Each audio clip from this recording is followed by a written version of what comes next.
Assalamualaikum warahmatullahi wabarakatuh. Alhamdulillah wassalatu wassalamu ala Rasulillah wa ala alihi wa sahbihi wa man walah wa ba'du. Para pemirsa, ikhwatal iman, kaum muslimin dan muslimat, semoga senantiasa dirahmati oleh Allah Subhanahu wa taala. Alhamdulillah, segala puji dan syukur hanya milik Allah Subhanahu wa taala. Senantiasa kita memuji dan memuja Allah. Kemudian salawat dan salam mari kita perbanyak ucapkan sembari memohon kepada Allah, semoga salawat dan salam kita dicurahkan kepada Nabi kita yang mulia, Nabi Muhammad sallallahu alaihi wasallam. Para pemirsa rahimakumullah, kembali kita melanjutkan pembahasan tentang akidah ahli sunnah di dalam mengimani nama-nama dan sifat-sifat Allah Subhanahu wa taala. Pada kesempatan yang mulia ini kita akan menjelaskan pembagian nama-nama Allah Asmaul Husna dari sisi maknanya. Telah dijelaskan sebelumnya bahwa nama Allah disifati dengan Al-Husna. Nama Allah disifati dengan Al-Husna, yang terbaik. Karena setiap nama mengandung sifat Allah Subhanahu wa taala. Nah, yang menjadi pertanyaan, apakah nama-nama tersebut menunjukkan kepada makna hanya dari satu sisi saja, atau di sana ada pembagian macam-macam dari sifat-sifat yang terkandung dalam nama-nama tersebut? Maka kalau kita perhatikan sifat-sifat Allah atau nama-nama Allah Subhanahu wa taala Asmaul Husna yang tertera dalam Al-Quran dan dalam hadis, kita akan mendapatkan, kita akan bisa memahami bahwa nama-nama tersebut menunjukkan kepada sifat-sifat Allah dari berbagai sisi. Sisi yang pertama, bahwa nama-nama tersebut menunjukkan kepada sifat dzatiyah. Apa maksudnya? Yaitu sifat yang selalu menyertai diri Allah Subhanahu wa taala. Sifat yang selalu ada pada diri Allah dan menyertai diri Allah Subhanahu wa taala.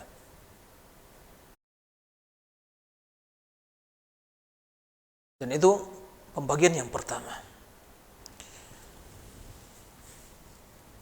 Di antara contoh Asmaul Husna yang menjelaskan kepada sifat dzatiyah, kembali diingatkan yang dimaksud sifat dzatiyah adalah sifat yang ada pada diri Allah, pada zat Allah Subhanahu wa taala, yang tidak terlepas dari zat Allah Subhanahu wa taala, atau sifat yang tidak berkaitan dengan masyiatuhu, dengan kehendak Allah Subhanahu wa taala. Sebagai contoh, nama Allah Al-Hayyu, yang terasma Al-Hayy. Maka nama yang mulia ini menunjukkan kepada sifat Al-Hayat. Dan hayat, sifat hayat itu kehidupan, sifat yang selalu menyertai diri Allah. Maka dinamakan sifat dzatiyah. Contoh yang lain, Al-Alim, yang berarti maha berilmu, menunjukkan kepada sifat Allah Al-Ilmu.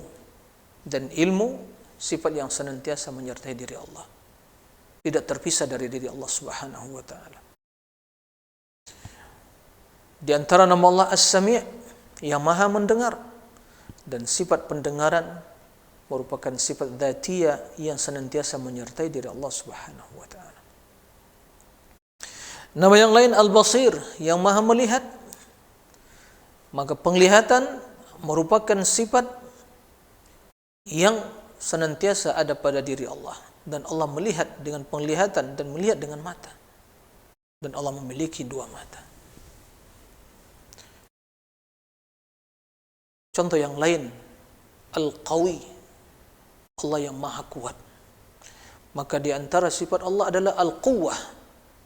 Kekuatan tersebut sifat yang selalu menyertai diri Allah Subhanahu wa taala. Di antara sifat Allah Al-Ali, di antara nama Al-Ali yang menunjukkan kepada sifat Al-Ulu, ketinggian. Maka zat Allah maha tinggi. Akidah ahli sunnah mengimani bahawa zat Allah maha tinggi, dan ketinggian itu senantiasa menyertai diri Allah. Sebelum Allah menciptakan arsy, Allah maha tinggi. Akan tetapi Allah Subhanahu wa taala istawa di atas arsy setelah diciptakan langit dan bumi. Di antara nama Allah Al-Qadir, yang maha kuasa. Maka di antara sifat Al-Qudrah, kekuasaan atau kekuatan. Begitu seterusnya. Dan itu sifat yang senantiasa menyertai diri Allah Subhanahu wa taala. Ikhwatal iman rahimakum. Ini dari sisi pertama. Ya. Pembagian yang pertama, nama-nama yang menunjukkan kepada sifat dzatiyah Allah Subhanahu wa taala. Yang kedua, nama-nama Allah Subhanahu wa taala yang menunjukkan kepada sifat fi'liyah, sifat perbuatan Allah Subhanahu wa taala. Apa itu sifat fi'liyah? Sifat fi'liyah itu adalah sifat yang berkaitan dengan masyiatullah, kehendak Allah Subhanahu wa taala. Artinya bila Allah menghendaki, Allah akan melakukan, Allah akan berbuat. Jika tidak menghendaki, maka Allah tidak melakukan. Maka dinamakan sifat al-fi'liyah. Yaitu sifat-sifat yang berkaitan dengan masyiatuhu.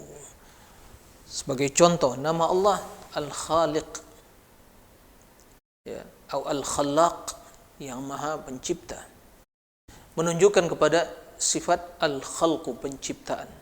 Dan penciptaan tersebut berkaitan dengan kehendak Allah. Bila Allah menghendaki, Allah akan menciptakan. Bila tidak, ya tidak melakukan hal itu. Di antara juga nama Allah Ar-Razzaq, yang maha memberi rezeki. Bila Allah menghendaki, maka dia akan berikan rezeki tersebut pada hambanya. Bila tidak, ya tidak diberikan. Di antara nama Allah At-Tawwab, yang maha menerima taubat. Maka sifat tersebut tergantung kepada masyiatullah. Bila Allah menghendaki menerima taubat seorang hamba, Allah akan membimbing dia untuk bertaubat, kemudian menerima taubatnya. Al-Ghafur, yang maha mengampuni. Maka Allah mengampuni siapa saja yang dikehendakinya. Maka sifat Allah Al-Maghfirah, keampunan. Di antara sifat Allah atau nama Allah Ar-Rahim, rahmat. Maka bila Allah menghendaki, akan merahmati hambanya. Bila tidak, maka mereka senantiasa di atas atau di dalam kemurkaan Allah Subhanahu wa taala. Al-Muhsin, yang maha berbuat baik. Maka sifat Allah Al-Ihsan, Allah memberikan kebaikan, ihsan, ya, sesuai dengan kehendaknya. Begitu juga Al-Afwu, kemaafan. Barang siapa yang Allah hendaki, akan dimaafkan oleh Allah Subhanahu wa taala. Dan ini dijelaskan oleh Allah Subhanahu wa taala dalam Al-Qur'an, seperti firman Allah Subhanahu wa taala, "Yakhluqullahu ma yasha", Allah menciptakan apa yang dikehendakinya. Begitu juga firman Allah, "Wallahu yarzuqu may yasha bighairi hisab", Allah akan memberikan rezeki kepada orang-orang yang dikehendakinya bighairi hisab, tanpa batas. Jadi berkaitan dengan masyiatuhu subhanahu wa ta'ala, kehendak Allah. Begitu juga firman Allah dalam ayat yang lain, "Yaghfiru liman yasha wa yu'adzibu man yasha wa kana Allahu ghafurur rahima". Allah mengampuni orang-orang yang dikehendakinya dan mengazab orang yang dikehendakinya. Dan Allah Subhanahu wa taala Maha Ghafur, Maha menerima, ya, keampunan, memaafkan hambanya, mengampuni hambanya, Rahim, dan Maha Penyayang. Dalam ayat lain Allah Subhanahu wa taala menjelaskan, "Wa ahsin kama ahsanallahu ilaik", dan berbuat baiklah sebagaimana Allah telah berbuat baik kepadamu. Kesimpulannya bahwa di antara nama-nama Allah, nama yang menunjukkan kepada sifat fi'liyah. Apa itu sifat fi'liyah? sifat-sifat yang berkaitan dengan masyiatuhu subhanahu wa ta'ala. Ikhwatal iman, para besar rahimakumullah.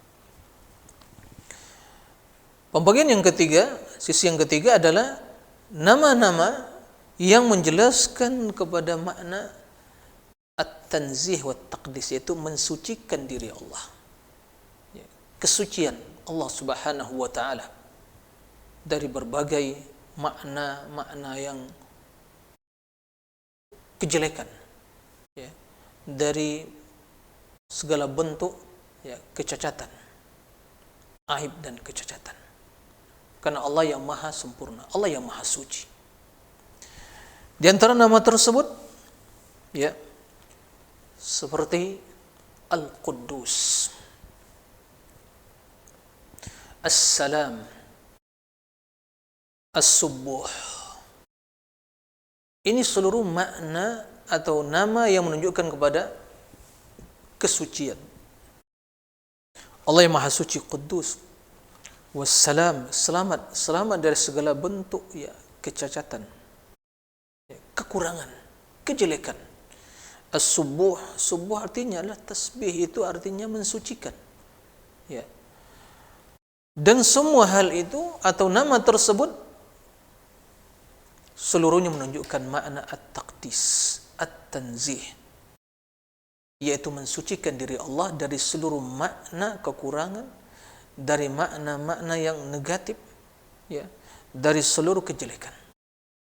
Maka Allah yang maha suci,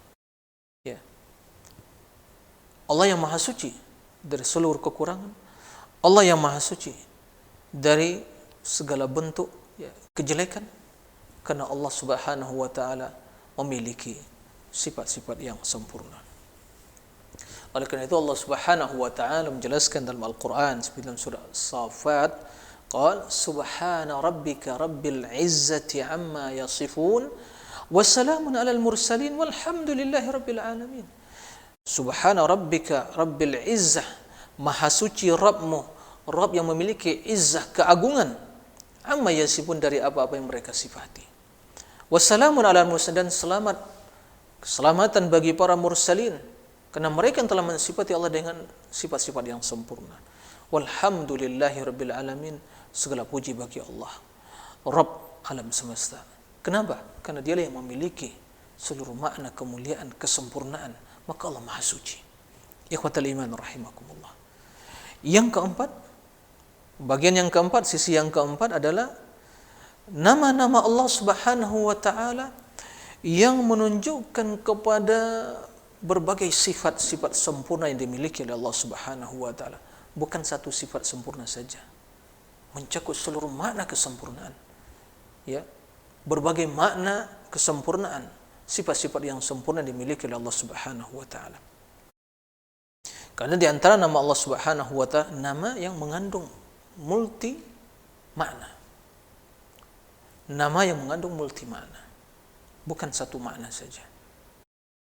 Sebagai contoh, Al-Majid, Al-Hamid, Al-Azim, As-Samad, As-Sayyid, itu semua nama-nama Allah yang menunjukkan kepada sifat-sifat yang keagungan yang dimiliki oleh Allah, bukan satu sifat saja. Al-Majid, karena Al-Majid dalam bahasa Arab, Al-Majdu dalam bahasa itu makna yang luas, keluasan. Sehingga makna dari nama Allah Al-Majid, yaitu Allah subhanahu wa ta'ala yang memiliki seluruh sifat-sifat keagungan, kesempurnaan, memiliki banyak keagungan, kemuliaan, keagungan dalam kekuasaannya, keagungan yang dalam sifatnya, dalam nama-namanya, artinya keagungan yang dimiliki oleh Allah yang mengandung seluruh makna keagungan tanpa batas. Al-Hamid, yang terpuji, maka Allah subhanahu wa ta'ala memiliki seluruh makna puji-pujian, dan ini menunjukkan kepada sifat kesempurnaan Allah subhanahu wa ta'ala, karena kita memuji dan memuja Allah dengan nama-nama dan sifat-sifatnya. Maka seluruh nama dan sifat Allah berhak kita untuk memuji dan memuja Allah dengan nama dan sifat tersebut. Al-Azim, yang maha agung, menunjukkan kepada keagungan Allah dari sisi rububiyahnya, nama-namanya dan sifat-sifatnya. Allah yang maha agung. Begitu juga As-Samad, yang memiliki makna yang luas, yaitu tempat kita bergantung kepada Allah Subhanahu wa taala. Yang ini menunjukkan akan keluasan ilmu Allah, hikmah Allah, ya, kekuasaan Allah, keagungan Allah, dan seterusnya. Kesimpulannya para pemirsa rahimakumullah, bahwa ternyata nama-nama Allah Asmaul Husna tersebut, ya, tidak menunjukkan kepada satu sifat saja. Begitu juga menunjukkan kepada banyak makna, dan seluruh makna tersebut merupakan sifat Allah Subhanahu wa taala. Ada di antara nama tersebut yang menunjukkan kepada sifat dzatiyah. Ada di antara nama tersebut yang menunjukkan kepada sifat fi'liyah, perbuatan, yaitu sifat yang berkaitan dengan masyiah Allah Subhanahu wa taala. Ada nama-nama tersebut menunjukkan kepada sifat, ya, kesucian Allah, kemuliaan dan kesucian Allah dari segala bentuk kekurangan, kejelekan, dan kecacatan. Ada di antara nama-nama Allah yang menunjukkan kepada sifat yang begitu banyak. Ya. Hal ini menjelaskan kepada kita para pemirsa rahimakumullah, begitu, ya, pentingnya kita untuk belajar memahami tentang nama-nama Allah. Yang demikian itu akan menanamkan dalam diri kita sifat pengagungan dan kecintaan kepada Allah Tabaraka wa Ta'ala. Kesimpulan yang lain bisa kita pahami, ya, dari apa yang dijelaskan tadi, bahwa nama-nama Allah Subhanahu wa taala itu bukan sekedar nama belaka, arti nama yang hampa dari mana, tidak. Akan tapi asmaullah itu adalah a'lam, yaitu sebagai nama bagi Allah, dan dari sisi lain sebagai sifat bagi Allah Subhanahu wa taala. Berbeda dengan nama makhluk. Ya. Boleh jadi dikatakan sebagai muhsin, tapi dia tidak berbuat baik. Ya. Itulah kekurangan manusia. Adapun Allah Subhanahu wa ta'ala Rabbul Alamin, bahwa nama Allah menunjukkan kepada sifatnya. Bukan sekedar nama, akan tapi makna. Nama dan makna. Nama dan sifat. Ikhwatal iman rahimakumullah. Oleh karena itu, kewajiban bagi kita semua untuk belajar, untuk memahami, ya, untuk mendalami, agar di dalam kita beribadah kita bisa, ya, menghadirkan makna-makna kebesaran dan keagungan Allah. Sehingga demikian itu akan menambah kekhusyukan, akan menambah kekhusyukan kita dalam beribadah, dan juga akan menambah kecintaan kita, pengagungan kita kepada Allah Tabaraka wa Ta'ala. Adapun seorang yang membaca Asmaul Husna, tapi dia tidak memahami makna-makna yang diutarakan tadi, maka bagaimana dia akan bisa kenal? Bagaimana dia akan bisa menghadirkan makna-makna kebesaran dalam dirinya? Kemungkinan dia mengucapkan nama-nama tersebut, tapi tidak paham maknanya. Bahkan mungkin dia salah dalam memilih nama-nama tatkala dia berdoa, tidak sesuai dengan hajat dan permohonan yang dimohonkan kepada Allah Subhanahu wa taala. Oleh karena itu, para ulama menjelaskan, tatkala nama-nama Allah itu menunjukkan kepada, ya, sifat, dan sifat itu makna dari nama-nama tersebut, maka tidak ada dari nama Allah itu yang jamin, yaitu yang baku, yang tidak mengandung makna, ya, hampa dari makna. Oleh karena itu dijelaskan oleh para ulama bahwa apa yang terdapat di dalam hadis qudsi, yaitu Allah berfirman, yu'dhini bini Adam yasubbud dahra wa ana ad-dahru biyadi al-amru uqallibul laila wan nahar. Hadis muttafaqun alaih. Dalam hadis qudsi Allah Subhanahu wa taala berfirman, yu'dini ibnu Adam, manusia yu'dini, itu menyakitiku. Yasubud dahr, mereka mencela dahr, waktu, zaman.